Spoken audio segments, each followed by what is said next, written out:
Mga kabayan, at dito na naman tayo sa may Arroceros mga kabayan. At dito sa may ginagawang esplanade na dito sa may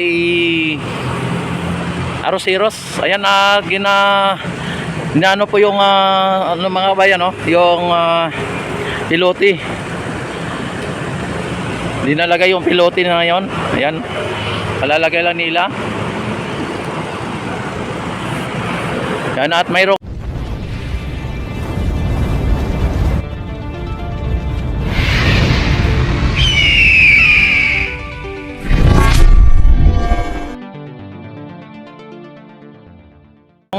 pilote na dito. Ayan, itong kahapon ay ano pa dito, ang pilote nandun lang sa sa may dulo. Ngayon ay mayroon na dito mga pilote mga bayan, no?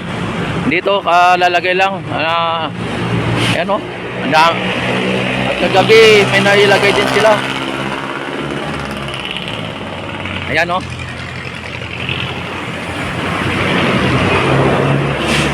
Ayan. Oh. Pagbagsak mga bayan, ang lalim na ng ano ng baon niya, pagbagsak pa lang.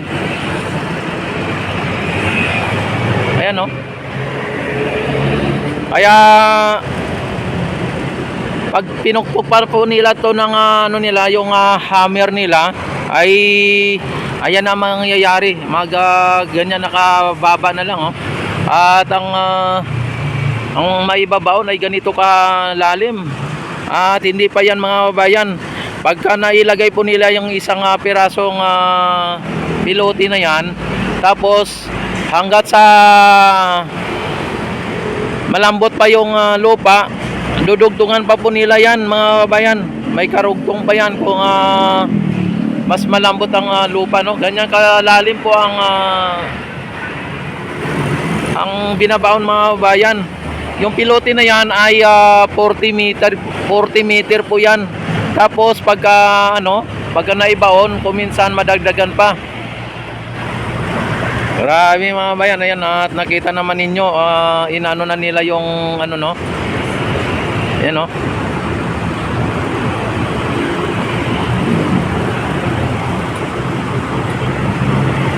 Yan, inano nila, tinatanggal nila yung kabli, ano?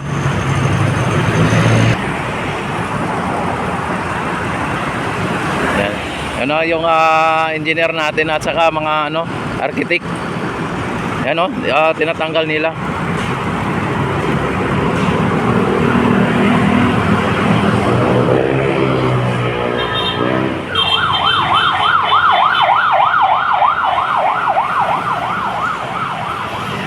Grabe, dito na yung pilote, yung nandun na nakalagay sa may gilid mga bayan, ay wala na, nandito na, oh.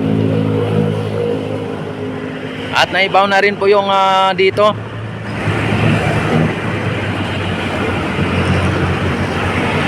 Konti na lang ay maano na po nila itong dito na side, dito sa may Arroceros mga bayan.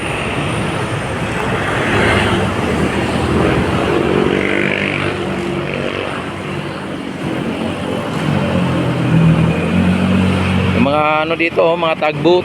Ayan.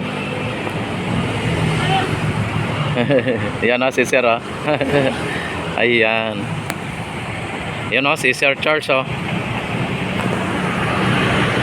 Kaway, sir. Ayan, oh.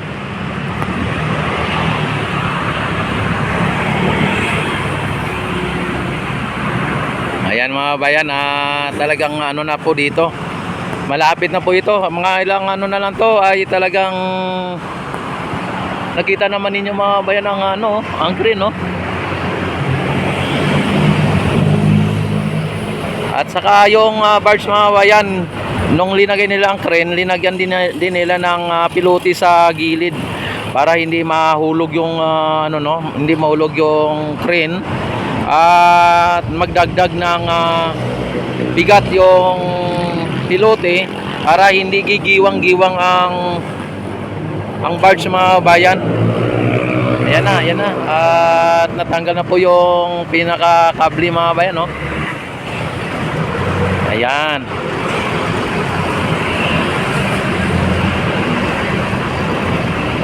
papunta dito sa atin.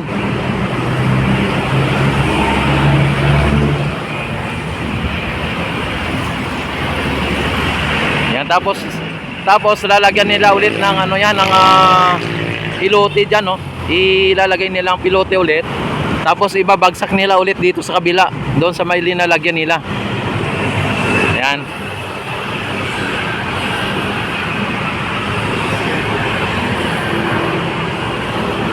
Yung ano mga kabayan, yung tinatayo nila na mga steel beam o I-beam na yan, ay ano lang po yan, ang guide lang po yan para sa ganon ang pilote hindi po siya kung saan pupunta, at magiging matuwid po ang kanyang matuwid ang kanyang pagbagsak at matuwid ang kanyang pagtayo, no? Yung tayo niya matuwid. Yan po ang kanyang hammer mga bayan, no? Hammer ng crane, ayan, no? Yan po ang hammer niya, no? Kapag ayan ay binagsak niya diyan sa may pilote, ay talagang baon na baon po yung pilote. At ang bilis lang po ng mabilis lang po ang pagbaon ng pilote diyan. Yan po ang kanyang ang kanyang hammer. Yung hammer nila na isa parang nasira kasi mga bayan eh. Ang alam ko nasira yon, kaya pinalitan nila ng isang hammer. Ayan, ilalagay nila ulit yung yung pilote o yung kable sa pilote. Tapos ay bubuhatin po ng crane. Tapos pag buhat, i-straight niya. Tapos ibagsak niya ulit dito sa may kabila dito. Pagka bumagsak mga bayan ay talagang sigurado ay baon na baon po yan. Tapos hindi lang po yan nagtatapos, kundi ihahammer pa po nila yan. At ang gamit din nitong nung crane na to, ayan, ayan ang mga bayan, at inaangat na yung pilote mga bayan ng take note mga bayan, yung pilote na yan ayon kaya ASIC ay bumibigat po yan ng 9.72 kilos, no? Tons, 9.72 tonelada. Grabe mga bayan, ang bigat. Ang container van mga babayan ay yung 40 footer na container. Kapag wala po siyang laman, empty container, ay bumibigat lang siya ng 4 to 5 tons. Ito mga kabayan, naabot ng 9 to 10 tons. Grabe. Mas mabigat pa to kaysa sa container. Ayon sa napagtanungan po namin, 9.72 tons po itong pilote mga kabayan. Kaya pag nabagsakan ka nito, malamang durog ang pilote, no? Durog ang pilote sa iyo. Grabe mga bayan. Kaya itong barge, pag binagsak yung pilote, halimbawa binitin po ng crane, tapos binagsak sa pilote, yung pilote sa barge, malamang mga babayan, kung hindi tataob ang barge mga babayan, kung hindi ito tataob, malamang ay talagang babaon ng pilot ang dito, ang barge dito. Grabe kabigat itong pilote pala.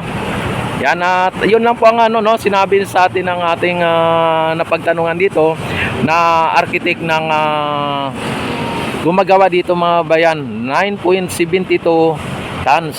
Grabe. Sa 1 tons mga kababayan, 1,000 kilos yun. Yung every isang tons, 1,000 kilo.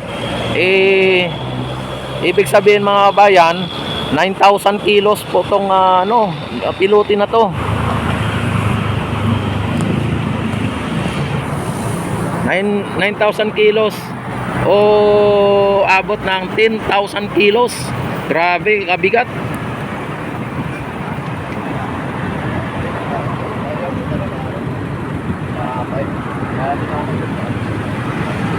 Kaya kahapon mga bayan ay kunti pa lang ang nailagay ng mga ganito kahapon.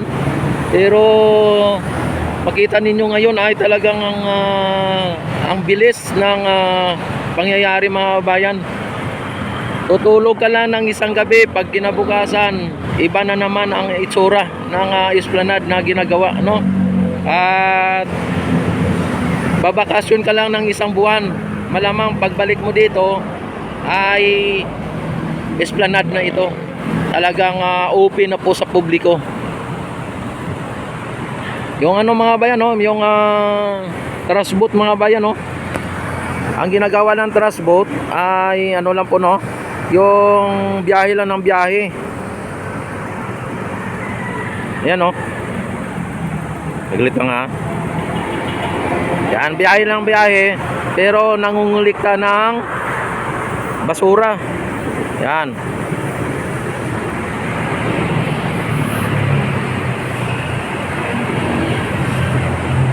Ayan mga kabayan, at antabayanan natin yung pagbuhat nito. Ayan, inano pa pala nila mga kabayan, ano? Yung hindi basta-basta lang na sinasabit nila, kundi parang wini-wielding pa po nila, ina-acetylene nila, oh. Para sa ganun, pagka pinuhat ng crane ay hindi basta-basta matanggal. Grabe.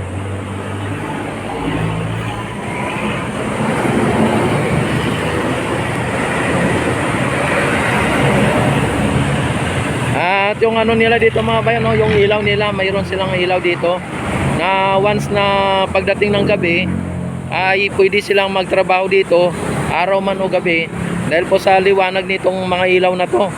4 na spotlight na yan, ang lalaki, oh. Yan, malamang mga kabayan, pagkagabi ay pag pinailaw nila yan, malamang ay parang araw lang to dito, dahil sa liwanag nitong hatid ng ilaw na to ng ano nila. Tapos ang laki ng generator nila dito, malamang ay talagang napapaandar po yan ng napakaliwanag mga bayan. Parang mas maliwanag pa yan sa buhay, ano?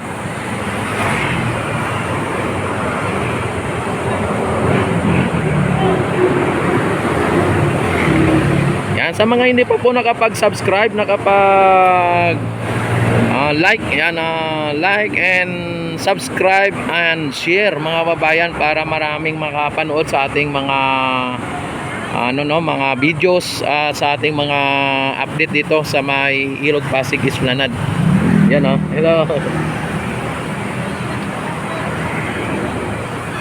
Grabe mga babayan, ha. Parang ang tubig mga bayan ay nag-ala tsokolate mga bayan, pero nakita naman ninyo ay walang ganong mga water lily o water hyacinth, dahil po sa gawa ng trust boat na yan, oh. Yun na, ayun pang dalawa, oh. Halos nagpakarirahan ng dalawa, oh.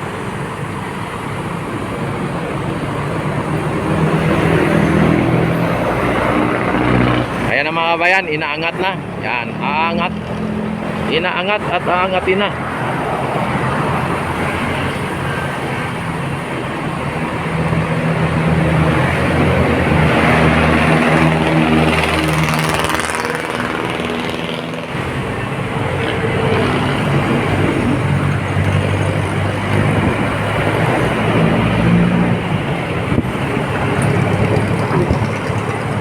Ayan na, nakaangat na mga bayan. At mamaya ibabagsak na po nila yan dito sa may kabila na to. Yung ano nitong katabi nitong isang piluti, ano. Ayan na, oh.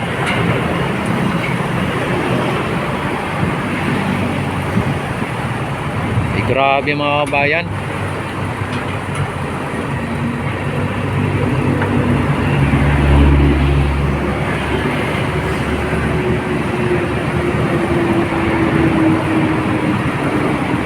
Itong pilote na to mga bayan, 20 meter daw to, sabi ng ating ano dito. Ayan na, ayan na. Na ano na, grabe. Pagka nabagsak mga babayan yan, example, nakaganyan, tapos bumagsak, ay malamang mabubutas po yung ano na yan, yung bars na yan, no? Sa sobrang laki at sobrang bigat nitong pilote na yan mga bayan, na kulang-kulang 10 tons, ay malamang pag bumagsak yan, butas tong ano na to, tong bars na to. Kaya pag binagsak nila, pag binagsak itong pilote dyan sa may ano na yan, sa may lupa na yan, dyan sa may gilid na yan, pag binagsak yan mga bayan, tapos pag binitawan ng crane, tapos pag bumagsak, ay grabe, makikita nyo mga bayan, ang babaon dyan, mga 10 feet siguro, o hindi lang mga 10 feet, baka nasa 15 feet siguro yan. Yan, estimate ko mga 10 feet ang mga ibabaon, kasi yung nakatayo na yan mga bayan, oh, siguro ang nakatayo na yan, mga 20 feet na lang yan. 40 footer to mga bayan, meter sabi niya ano, siguro mga, sabi natin na mga 6 to 10 feet ang maibabaon. Ayan, oh, ilalagay na nila dyan, oh, yan. Grabe ang galing nitong ano nito, yung driver ng crane mga bayan, ang galing. Isushoot niya dyan sa may butas na maliit na yan, oh. Ayan, oh, isushoot niya dyan sa may butas.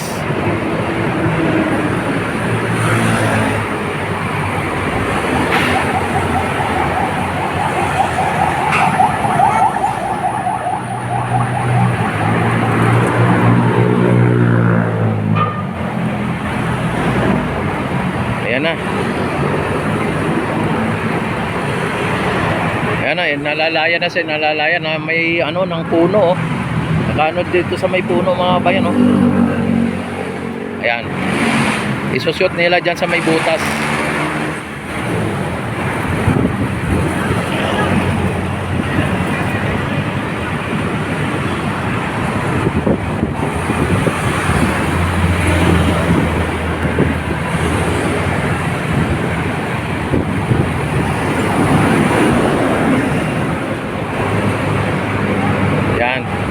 Yan, oh.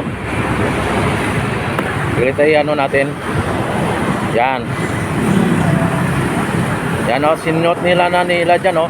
Tapos pag binagsak yan mga babayan, pag binagsak, oh. Yan, oh.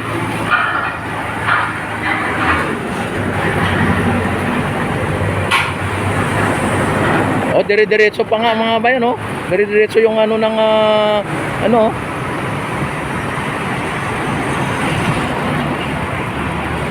hindi pa nga binagsak nila mga bayan, Ayan, ayan, yan. Ibabagsak na.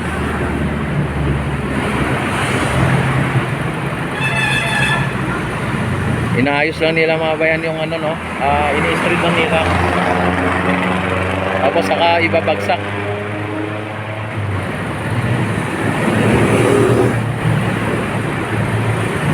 Grabe.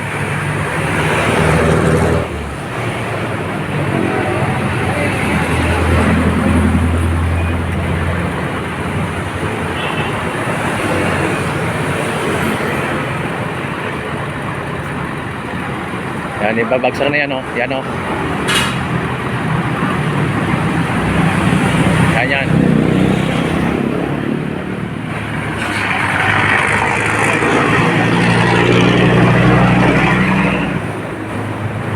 Yan, ibabagsak na nila yan. Ayan ang ano.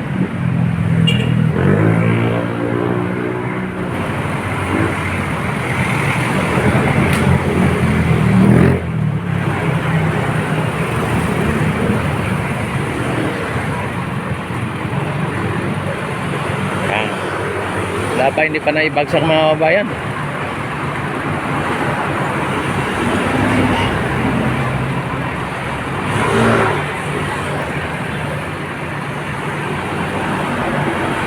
Ay, gumagalaw-galaw pa, oh. Kaya hindi binabagsak.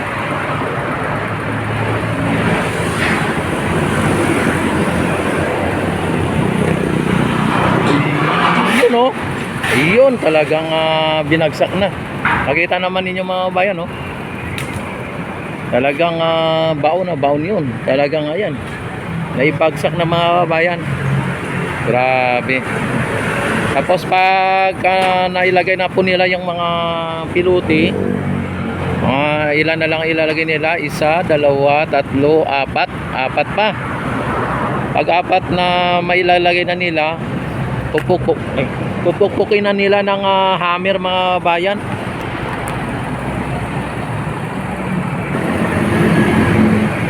Ayan, tinatanggal na po nila yung ano na yun, no?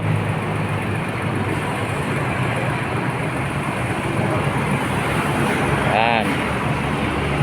At ang nabutan natin ay itong dalawang pilote na ibinaon ngayon araw, ano? Ito ang naabutan natin. Ayan, at maraming salamat. At tabayanan na po ninyo ang mga sunod pang mga update dito sa may Ilog Pasig Esplanade, dito sa may RC Ross area. Ayan, at maraming salamat. Don't forget to like and subscribe my YouTube channel. Like and share mga kababayan.